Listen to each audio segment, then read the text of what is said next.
Rabbi Jeffrey Weil and Cantor Daniel Gale will be officiating. In just a moment, the rabbi and cantor are going to approach the family to perform the ancient ceremony of Kriya. Then we'll begin the sacred funeral ceremony.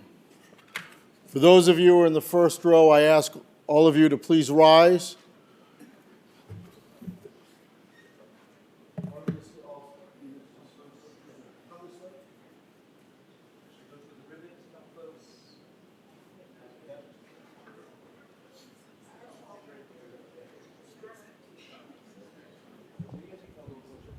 So you could hear.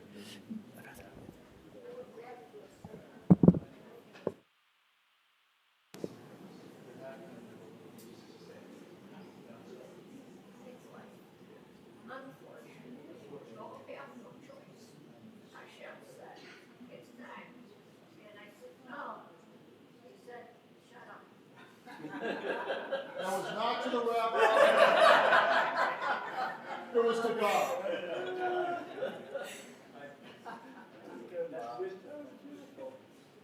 So in the Bible, when something very sad would happen, a group of forebears would do a Kriya, they would do a tearing. And that tearing, and the mourners now are wearing the Kriya ribbons, the ribbons for tearing. And the blessing that we say first acknowledges God to the Mayan or Patmos, the judgment. And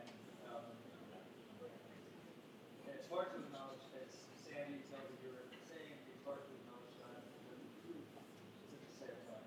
But that's what our tradition is. I jumped into this thing. He said it was time. And I said, no, it's not. He said, be still. Behave yourself. I said, no, I'm not one to be quiet. I'm noisy. I'm a chatterbox. I know I am. I know I am. I know my faults. I won't argue. Hashem and I had an argument. I didn't win. I didn't. It happens in the body. With lots of things we do. So the blessing, repeat after me, this blessing. We'll do it in Hebrew, then we'll do it in English, and we'll tear it. Baruch atah Adonai Eloheinu melech haolam dayan ha'emes. Say, blessed are you, Lord God, sovereign of the universe, the judge.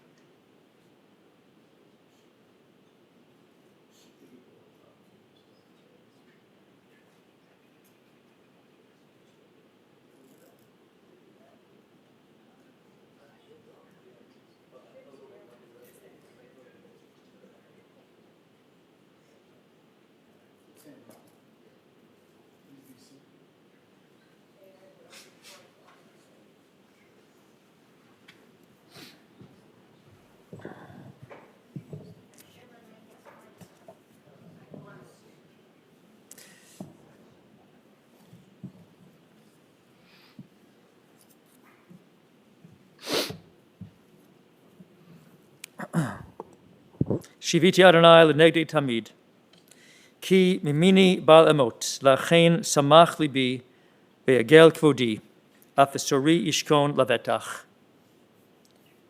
I have set the eternal God before me always. I shall not be moved.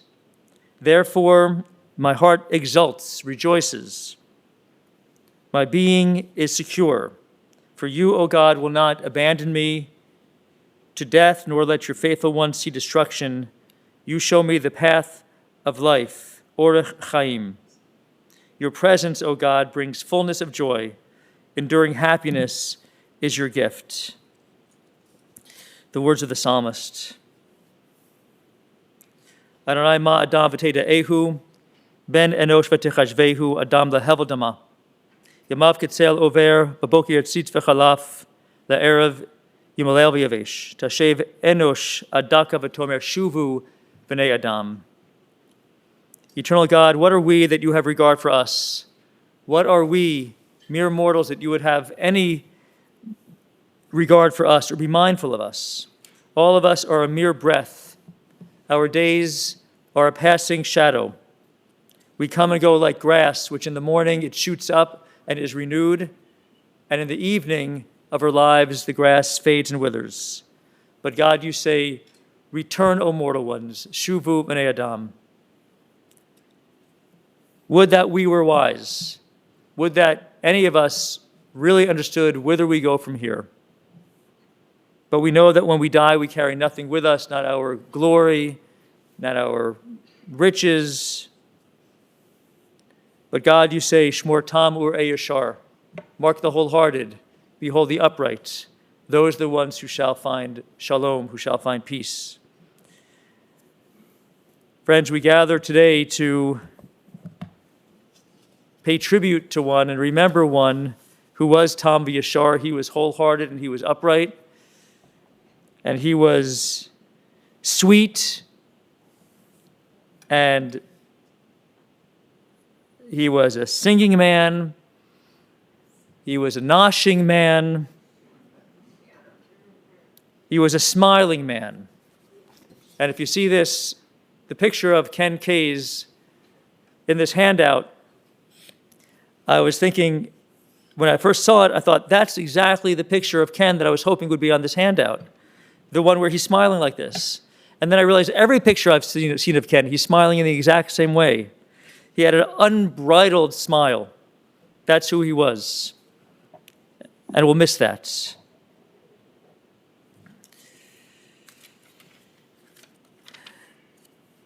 You'll find in your handouts the 23rd Psalm.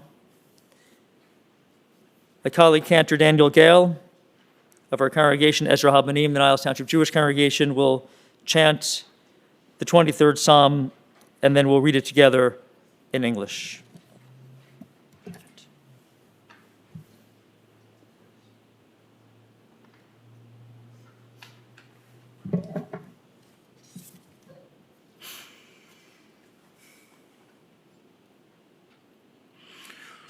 מזמור לדוד, אדוני רואי לא אחסר. בינות דשא ירביצני, על מי מנוחות ינהלני. נפשי שובב, ינחני במעגלי צדק, למען שמו. גם כי אלך בגיא צל מוות, לא ירא, כי אתה עמדי. שבטך ומשענתך המה ינהמוני. תערוך לפני שולחן נגד צוררי. דשנת השמן ראשי, כוסי רוויה.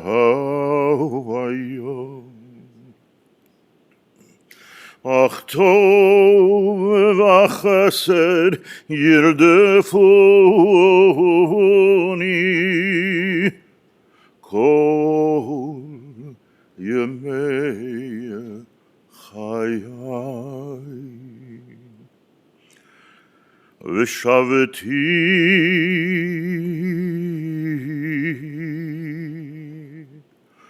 בבית אדוני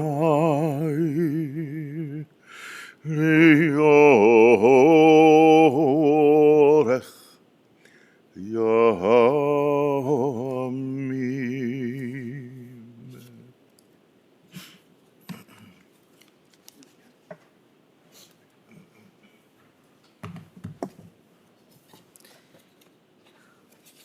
We read together. The Lord is my shepherd, I shall not want. He maketh me to lie down in green pastures. He leadeth me beside the still waters. He restoreth my soul. He leadeth me in the paths of righteousness for his name's sake. Yea, though I walk through the valley of the shadow of death, I will fear no evil, for thou art with me. Thy rod and thy staff, they comfort me. Thou preparest a table before me in the presence of mine enemies. Thou anointest my head with oil, my cup runneth over. Surely goodness and mercy shall follow me all the days of my life, and I will dwell in the house of the Lord forever. It's my honor now to call forward Rabbi Yochanan Posner to lead us in Psalm 16.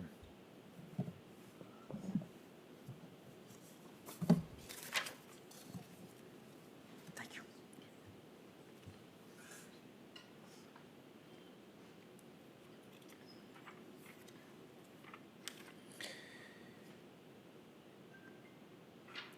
Shomreini el ki chasisi bach, amarti ladinoi Elohim Adonai ata, tevasi balolecha, Adonai menos chelki v'choisi, avareches Adonai asher yotzani, aflei lois yisruni chliosai, shivi si Adonai lenegdi samid, ki mincha bal emoit, Lochein samach libi v'yogel kivoidi, af besari yishkoin lovetach.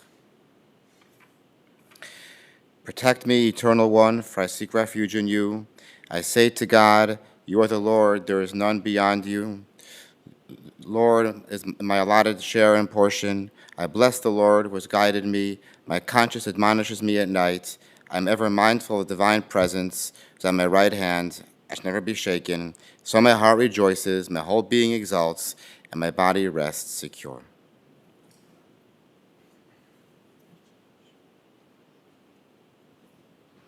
Thank you, Rabbi Posner, a steadfast friend of the family and of Ayan Erdos, particularly. So thank you so much.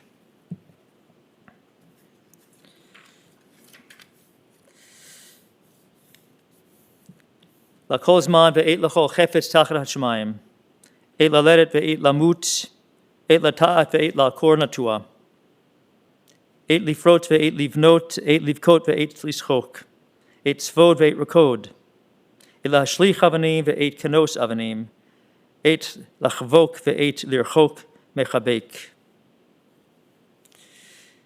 et levakesh ve'et la'abed, et lishmor ve'et la'shlich, et likroa ve'et litpor, et lachashot, ve'et lidaber. The verses from the 3rd chapter of Kohelet, Ecclesiastes. For everything there is a season, a time for every purpose under heaven, a time to be born and a time to die, a time to plant and a time to uproot that which is planted, a time to tear down and a time to build up, a time to weep and a time to laugh, a time to grieve, a time to dance, a time to throw stones, and a time to gather stones together, a time to embrace, a time when we must refrain from our embraces, a time to seek and a time to lose, a time to keep, a time to discard, a time to tear, a time to sow, a time for silence, and a time for speaking. And so we speak.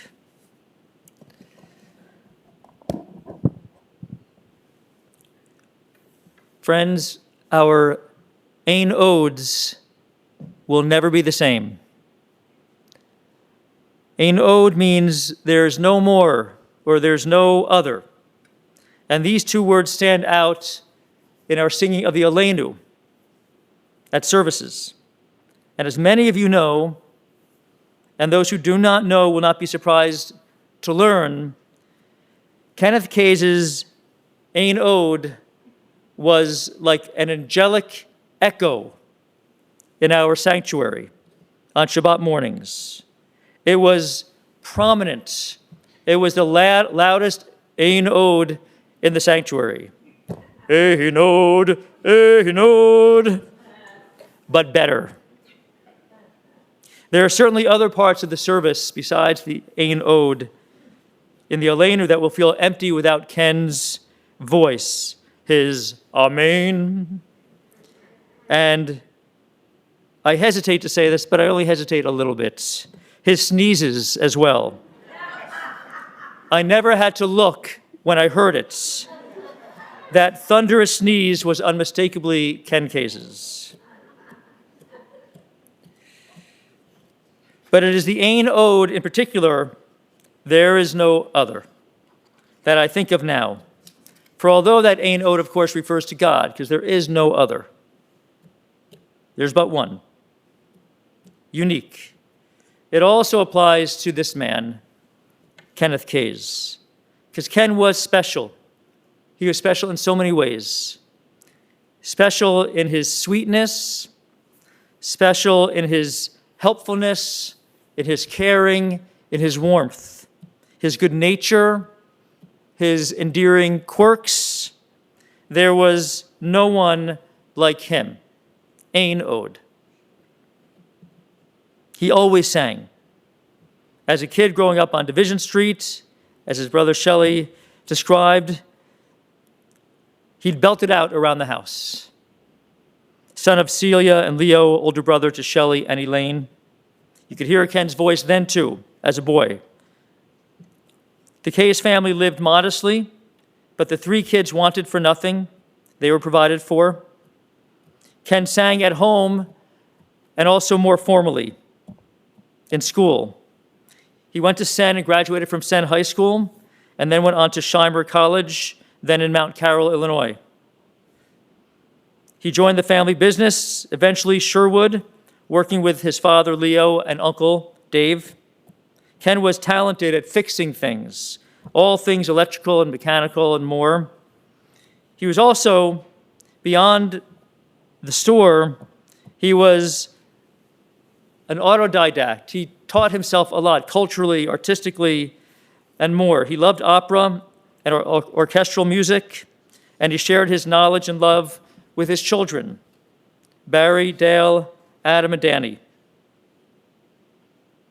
Dayle loved to call him my pops. We'll hear from Dayle in a moment, because Ken so loved the symphony. He also taught her mambo, and Ken was also on Sunday mornings, he was the master of pancake making. After working at Walgreens, Ken eventually utilized his business acumen and other talents to open Admiral Lamp, or to join Admiral Lamp.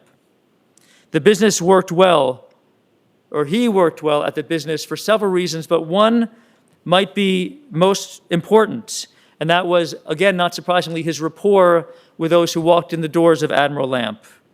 Ken was just, as we know, very, very good at relating to other people. His customers surely benefited from this quality. It's a quality really that cannot be trained. You can't teach that sort of thing. It's just innate, and Ken had it. You either got it or you don't got it, and Ken had that innate quality of being able to just be able to relate to others, to be charming to others, to really care about others. He just had that, big time. His relationships were at the center of his life.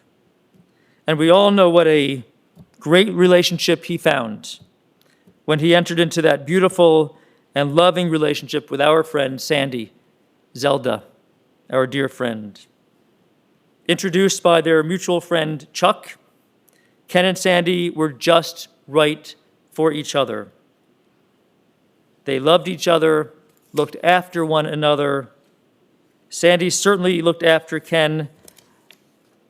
She looked after what he ate, what he tried to. I remember more than once, I loved hearing Sandy talk to me about Ken when we were all just next to each other, and Ken would return to the Kiddush table for yet another nosh, a brownie, a coffee cake, a Danish, it didn't matter, whatever we had. And Sandy would shake her head and say, he really shouldn't eat that chazarai. Chazarai or not, Kanahara Ken Kaiz had an appetite. He loved to eat like his father Leo did as well. They were so well suited for each other, Ken and Sandy, except for, I guess, temperature regulation.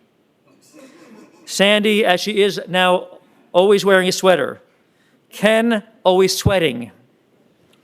Always removing a jacket or a sweater or something like that. I don't know, Sandy, how that worked out at home for the two of you, but it worked. And when Ken married Sandy, he married into, of course, a family.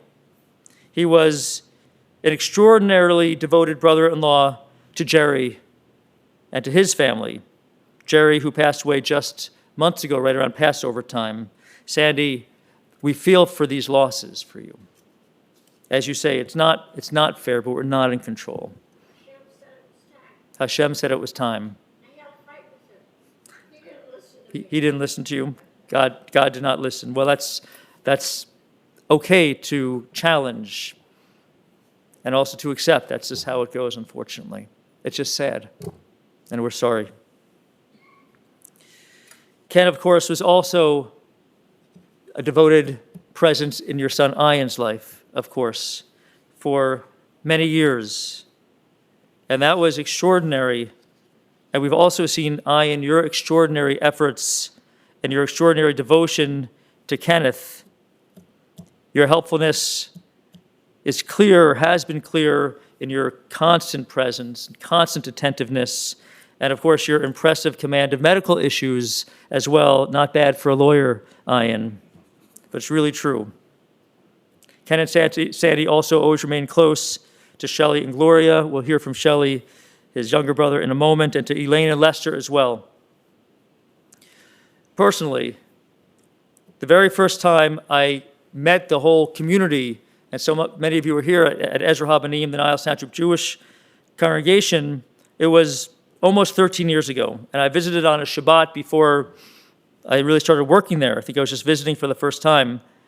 And I met, appropriately, Ken and Hannah, granddaughter, together. It's appropriate, for Ken was such a loving and devoted grandfather. His phone screen featured Adam and Oscar's children, and Ken and Sandy loved to talk about they did, and as grandparents should, they would love to talk about what's going on with all of them: Monica, Matthew, Jaida, Meagan, Alysha, Lily, Santiago, Erica, Eric, Emiliano, Sadelle, and Savannah. So many of you are here. And of course, Hannah and Verlin as well. I recall Ken and Sandy's pride when we did that special naming service for Lily several years ago. At their house, Ken and Sandy's refrigerator is full of pictures on the refrigerator and on the freezer. And as Hannah said, they'd often add new pictures of grandchildren, but never took off the old ones. Sandy and Ken have been also devoted in-laws to John, Mike, Oscar, Chris as well. Here in Chicago, as grandparents, they were ever present for Hannah and Verlin, picking them up after school. It was a pleasure for them, always with abundant after-school snacks, driving them to activities, attending their special events. Hannah was eager to introduce her friends, and Brandon, of course, as well, to her Jewish grandparents. She'd bring her friends over, intending to stay just a little bit. They'd stay for hours. How could they leave when there's a table full of food? Ken and Sandy would also take Verlin and Hannah up to the opera, to the Up in Heaven section. Another bit of heaven, if I may, is our shul, Ezra Habanim, Niles Township. And Kenneth and Sandy had their regular seats in our sanctuary as well. Ever present, you have been at our shul within your community, which loves you so much. Ever present. Regulars on our stage for our annual Purim Shpiels, singing in the choir or choirs, including Cantor Gale's Shirenu choir, until very, very recently. And of course, constantly where? In the kitchen.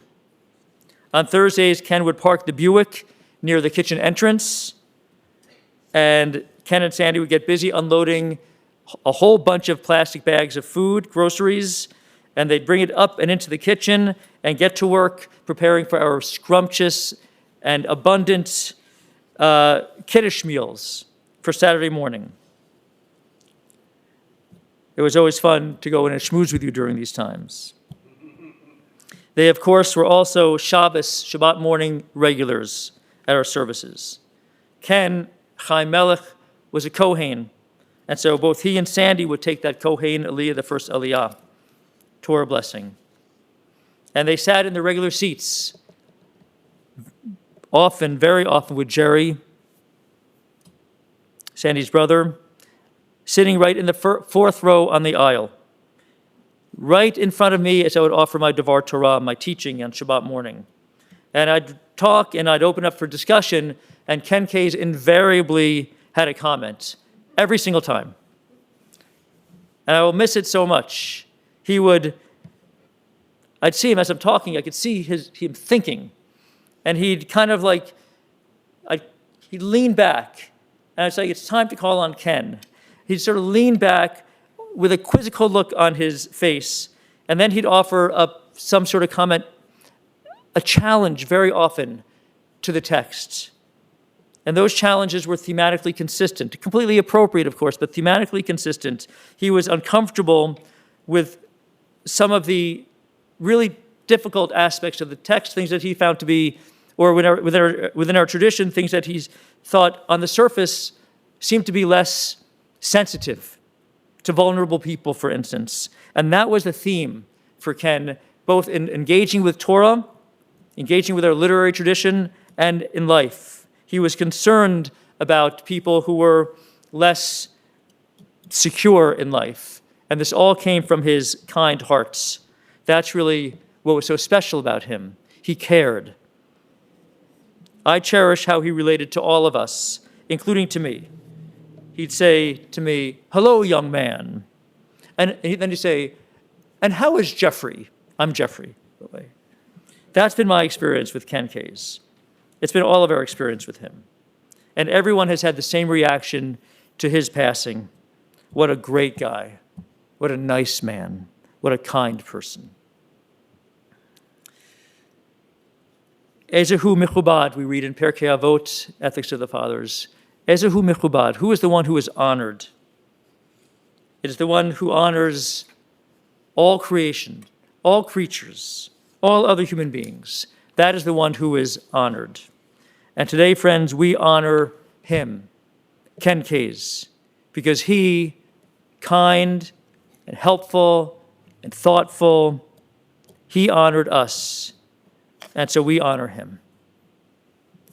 May his dugma, the example of Ken Kaiz's life, guide all of us to live with the warmth that he possessed. May our memory of his grand smile, sweet smile, may it make us smile as well. May his Ein Odes and Amens resonate in heaven and in our own voices. And may all of us who mourn for him be comforted. Zichrono livracha, may Ken Kaiz's memory always be for blessing. Amen.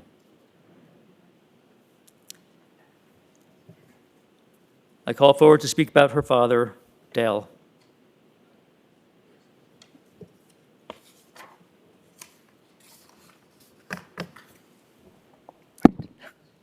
Here you are. Thank you. I'm Dayle.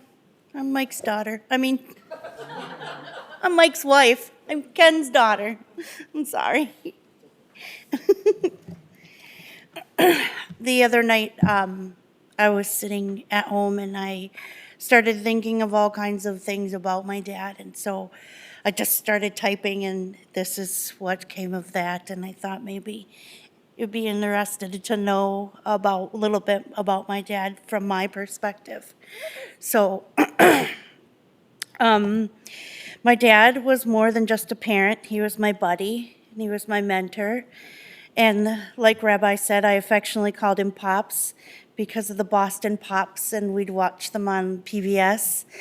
And he taught me about symphonies and orchestras, and he instilled in me an appreciation for music. And he really loved talk radio. There was always talk radio on in the car and NPR. And he taught me shows like The Shadow. And he shared with me the significance of It's a Wonderful Life. And I remember the first time I had seen it, my dad was going to shul to practice with the choir. And when he came back, it was over. And tears are streaming down my face.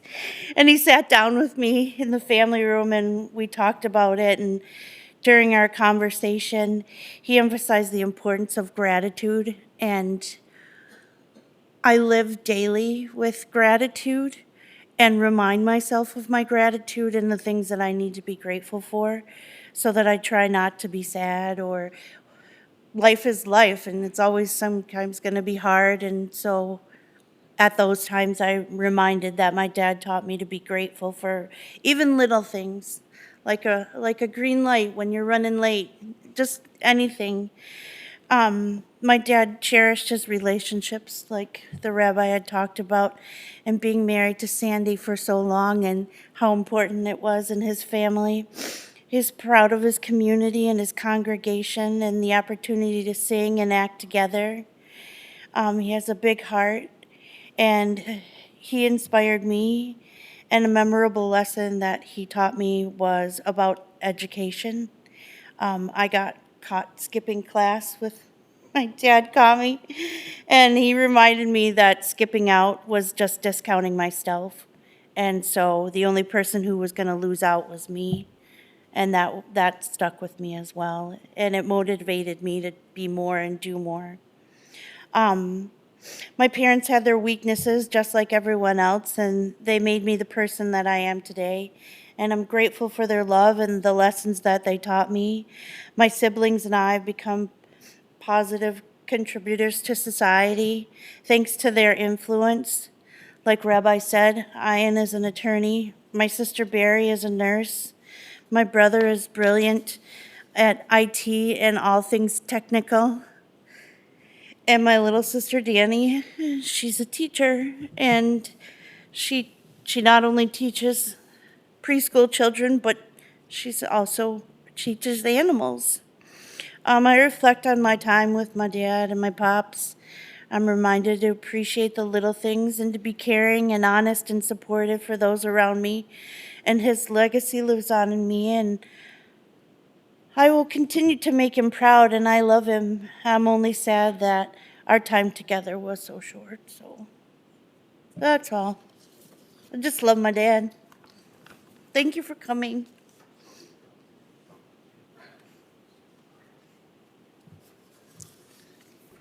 Thank you, Dayle. Thank you for sharing. Honor to call forward my friend Ian Erdos.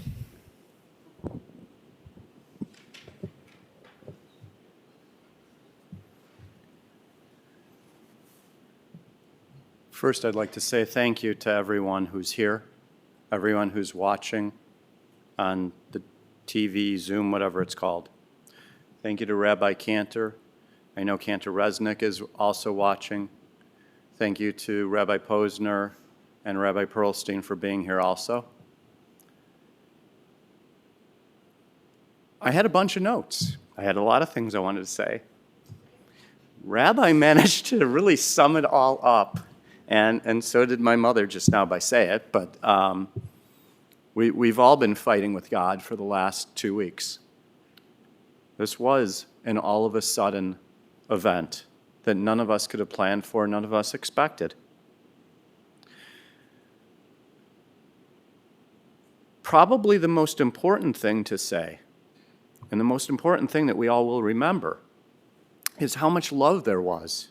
How much love there was from Dad, Ken, husband, friend, mentor, especially to my mother and to all of the kids and grandchildren. One of us made a comment that we were envious relative to who could be around him. We were all around him. We weren't necessarily physically around him, but we were all around him. And as so many of you saw and heard, the only thing he enjoyed talking about were all of his grandkids. Kids came second. We all came first originally. But in the last 10, 15, 20 years, the grandchildren were number one. And my mother, his wife, Sandy. The love that those two had started 45 years ago. It was about 45 years ago, short just a couple months, I came downstairs from my bedroom to find the two of them sitting on the blue couch that was in the family room at that time. And they were giggling and laughing like two teenagers in love. Up until 2 weeks ago, they were still sitting on that couch giggling like two teenagers in love. That has absolutely never changed. And it would be incredible blessing that everybody else has what they had. There were times that were good, there were times that were bad, but the thing that I will always remember was the love, the laughter, and that day I knew my mother found what nobody has ever described, but she found a second soulmate in her life. Also watching, I believe, is Chuck Davidson, who they had grown up together, and Chuck walked into the lamp store, Admiral Lamp, which was the family business, and said, I have the perfect lady for you, a perfect widow. She has a son, and Ken's comment was, I have 4 kids, what's the difference? And in today's words, I believe it's called a blended family. But it wasn't a blended family.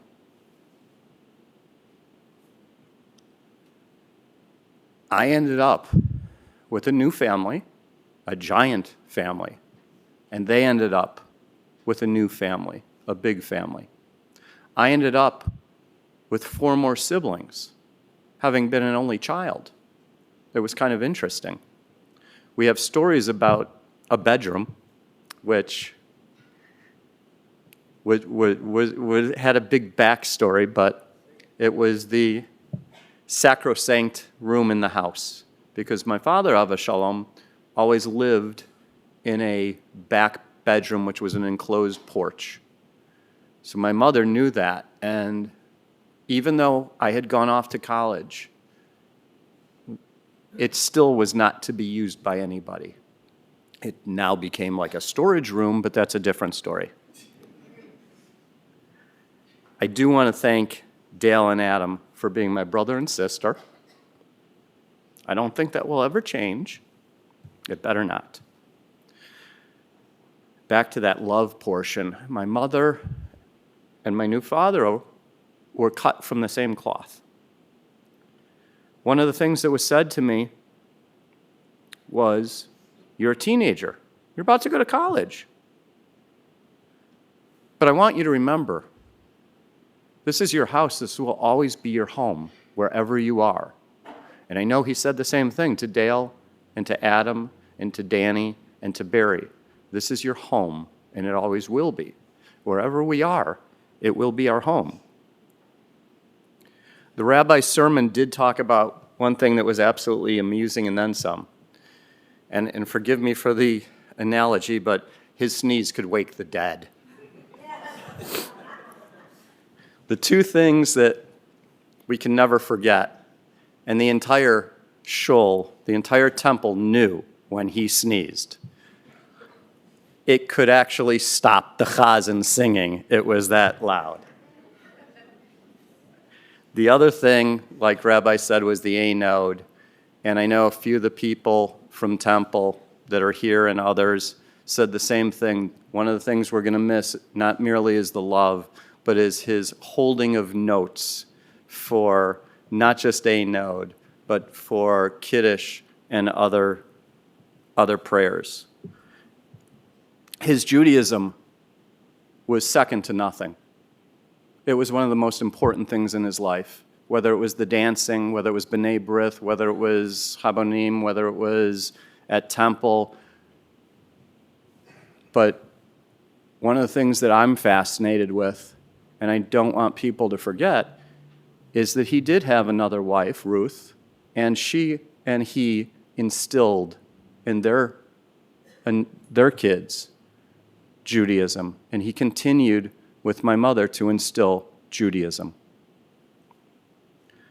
So much so that the only thing I can really say, although I'd like to say other things, is we have so many memories, we have so much love, and Baruch Dayenu ha'emet.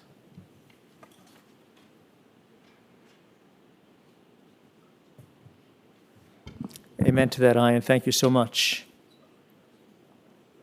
Beautiful. Please to call forward Ken's brother, Shelly.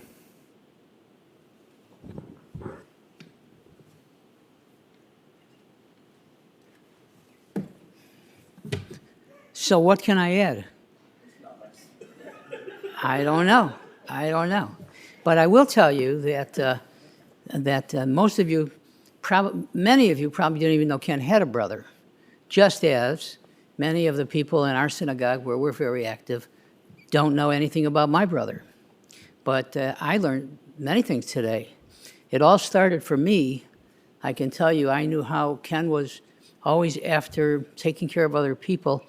When I was 6 and he was 9, and we were on a sled.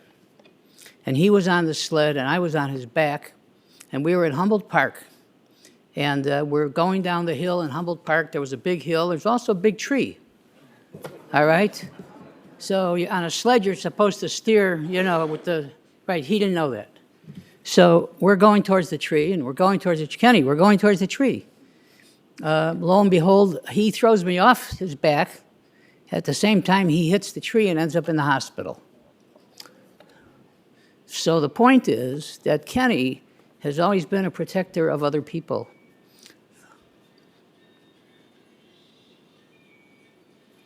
I think that's him calling right now. So, sorry. So pick up the phone and answer it anytime you think you're hearing his voice. He did love to sing. When I was a kid, I didn't sing. I mean, I tried to sing, but I couldn't sing. He got all the voice. So when he wanted to join a group that sang on stage, they didn't have enough actors and people to sing, so he drafted me into his group. Except after the first song, I was told to sing quietly. Very quietly. They gave me the words, and I was supposed to mouth the words but not sing. And we were doing Gilbert and Sullivan in a theater on stage. It was very, very interesting. We also danced together at Habonim. We did all kinds of Israeli dancing. He was very good. I was better. But he didn't think so, but I know I was. And because he was big, it was hard for him to get up. It's easy for me to get up. I was much smaller. But it's very interesting for me to hear all the things that have been said here, because that's who he was. Anytime I wanted anything, and my kids don't even know this, but anytime I wanted anything done in the house, I'd call Kenny. Kenny'd come over. He'd fix a lamp. He'd fix an electrical socket. He would do whatever. He was very handy. Me, I was dangerous. This was not my son is shaking his head over here. Yeah. Now I call you. Yeah, so I went through life helpless for certain things, but now I have children who can do that. And so I don't know what else to say. Kenny was Kenny. He loved to sing. I, too, inherited the sneeze, though. Right, Gloria? Yes. The other night, we counted 9 sneezes in a row. So the sneeze is the family thing. And I don't know what else to tell you. You've heard everything about him that you could possibly hear. And Rabbi and Cantor, thank you very much for your words and your song.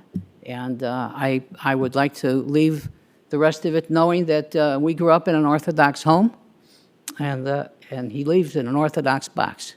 So this is a good thing, and to all of you, thank you for coming. And Rabbi out there, I know you're out there, thank you for your words. They're very kind, and I know you just got back from Israel. So there you are. Thank you very much for being there and for coming back from Israel for this. Appreciate it. That's it. I have nothing else to say, but if anybody wants to talk to us, you're welcome to talk to us. Thank you.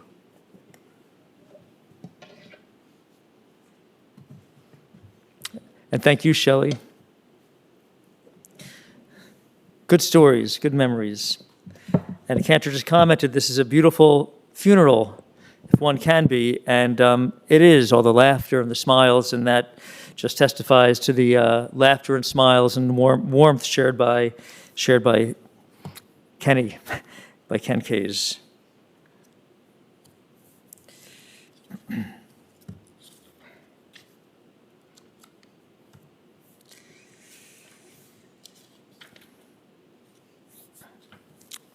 Job cried out, Adonai Natan, Adonai Lakach, Yehishem Adonai Mevorach. The Lord has given, the Lord has taken. Blessed be the name of the eternal God. And so, O God, into your care we entrust the spirit of Kenneth Kaiz. For you keep faith with your children in death and in life. Sustain all of us, O God, that we may meet with serenity the mysteries that lie ahead for us, knowing that when we walk through the valley of the shadow of death, you, O God, will be with us as a loving friend in whom we put our trust. You, O God, are the light of our lives and our hope in eternity. We now rise for the memorial prayer, El Malei Rachamim. The name. Thank you, Rabbi. Friends, so much has been said about our dear friend Ken, and much of it about his love for singing, and there truly was ein od. There was none like Ken, and so I'm going to ask that after we conclude the El Malei Rachamim with the traditional V'nomar Amen, we send Ken off, Lech B'Shalom, with a less traditional but entirely appropriate, very vocal and long-held ein od. I will prompt you and you will follow my conducting as Ken never did. Ein od.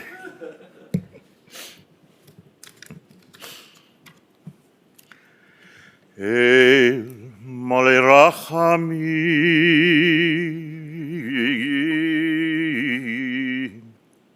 Shochein v'meromim Hamitzei menucha nechona Tachat Kanfei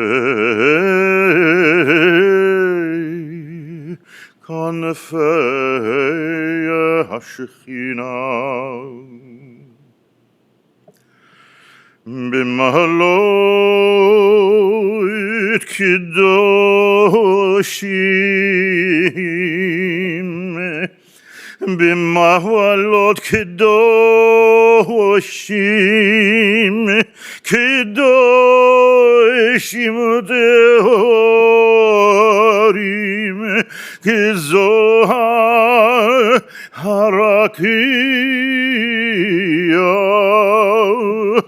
Mazirim Et Nishmat Chaim Melech HaKohen Ben Lev HaKohen Celia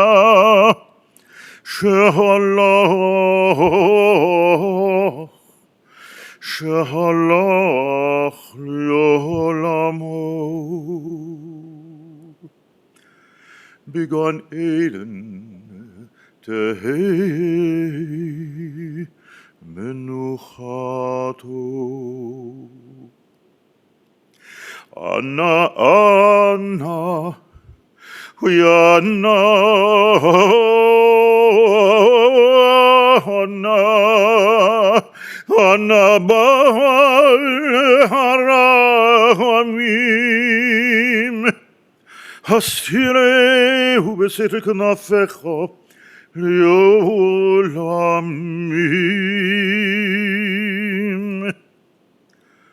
Utzror bitzror chaim et nishmato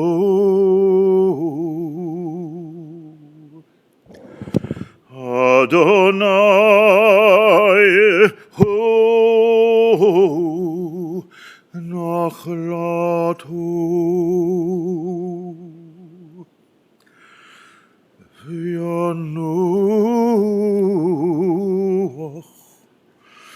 Yanuach v'shalom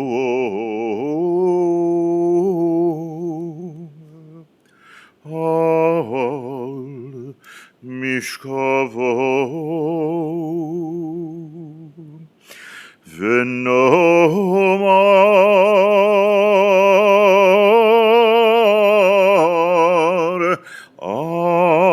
Amen. Ein od together. Ein od.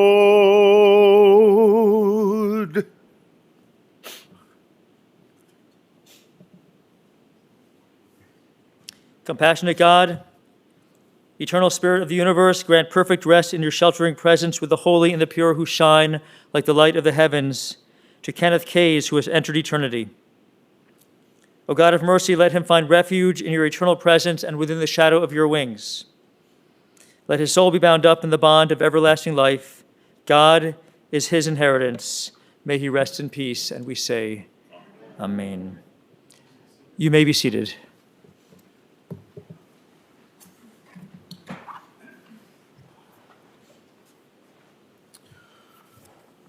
Ladies and gentlemen, the interment service will continue at Sunset Memorial Lawns located at 3100 Shimer Road in Northbrook. The family will be at the Kaiz residence. That information is on the service folder. Please note memorial contributions to the Shriners Children's Hospital, Ezra Habonim, the Niles Township Jewish Congregation, or Mount Carroll team of Greater Chicago. All that information can be found on the service folder. For those of you who are joining us via live stream, the information about Shiva and contributions can be found on the funeral home's website. For those of you who will be driving in the funeral procession, the procession will be forming in our parking lot. Please obtain an orange safety funeral sticker to place on the right-hand side of your windshield. Have your bright lights and hazard lights on at all times. For additional measures of safety, we will be providing a car in the back of the procession to hopefully keep other cars from entering the procession. Please use your horn liberally as you're going through the intersections. Please do not speak or text on your cellular phone while driving to the cemetery. At this time, I invite everyone to please rise and stand in place as we have the pallbearers come forward to escort the casket of Kenneth H. Kaiz from the chapel. Then you may return to your cars.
Ladies and gentlemen, you may